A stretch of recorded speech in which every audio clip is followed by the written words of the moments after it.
L'idée vient d'une autre région, mais la Normandie en profite d'un point de vue économique pour soulager les femmes atteintes d'hallux valgus, une déformation du pied.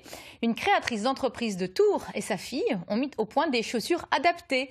Et c'est vers notre région qu'elles se sont tournées pour en assurer la fabrication. Une aubaine pour une usine historique installée dans l'Eure, les chaussures Marco. Véronique Arnoux et Emmanuel Partouche. Connaissez-vous l'hallux valgus? Sûrement, si vous faites partie des 6 millions de femmes et 600 000 hommes concernés par cette déformation de l'orteil. Un oignon qui complique la vie pour se chausser. Une femme l'a bien compris, elle a créé une nouvelle marque de chaussures adaptées. Et c'est ici, à Pont-de-l'Arche dans l'Eure, qu'elles sont fabriquées. C'est la plus ancienne entreprise de chaussures en France. Depuis plus de 250 ans, on entend ici des bruits de fabrication. Marco, c'est son nom, a connu son heure de gloire avec des centaines de salariés. Aujourd'hui, ils sont beaucoup moins, mais maintiennent un savoir-faire. Bon Nicolas, donc il faudrait nous faire un modèle qui est un avant un petit peu plus droit. Catherine vient ici une fois par mois avec sa fille pour faire le point sur la conception de leurs chaussures. Pour elle, c'est un tout nouveau métier. Elles se sont lancées en 2012 pour créer un produit qui n'existait pas jusqu'ici. Le problème dans la chaussure, c'est que c'est vrai que souvent les professionnels de la santé et les professionnels de la chaussure ne communiquent pas forcément beaucoup. Et du coup, on a pu faire le lien entre les deux. Et c'est ça qui donne un résultat qui est satisfaisant en fait. Satisfaisant pour soulager la douleur tout en restant coquette. Catherine souffre d'hallux valgus au pied droit depuis l'âge de 40 ans.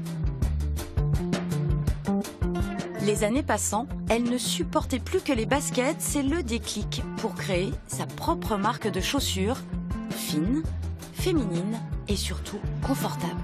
En fait, ça se joue sur la semelle. Tout à fait. J'ai travaillé sur la semelle. Vous voyez, là, j'ai une chaussure standard, un escarpin standard.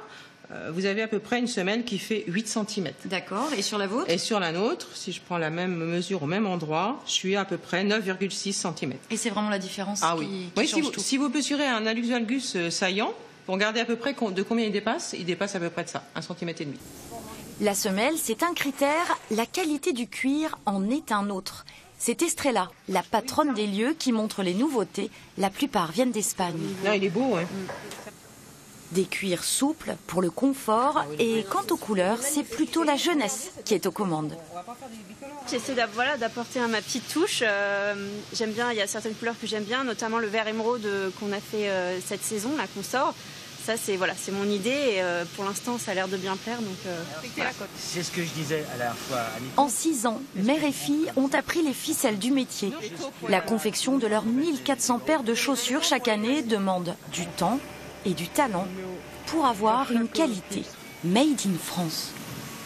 Ça a été compliqué parce que l'industrie de la chaussure en France ne se porte pas très bien. Donc j'avais un autre lieu de production avant, du côté de Cholet, mais l'entreprise a fermé. Donc il a fallu que je retrouve un autre. Et c'est pour ça que je suis arrivée en Normandie.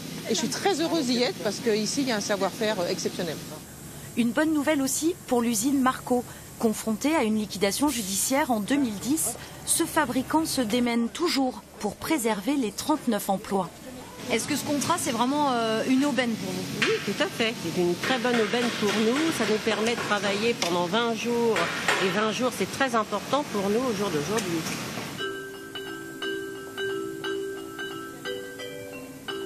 Génoise, Florentin, gaufrette, bavarois, vous l'aurez compris, toutes les chaussures Caroline Macaron ont un nom de gâteau. Pour la petite histoire, le papa de la fondatrice était pâtissier.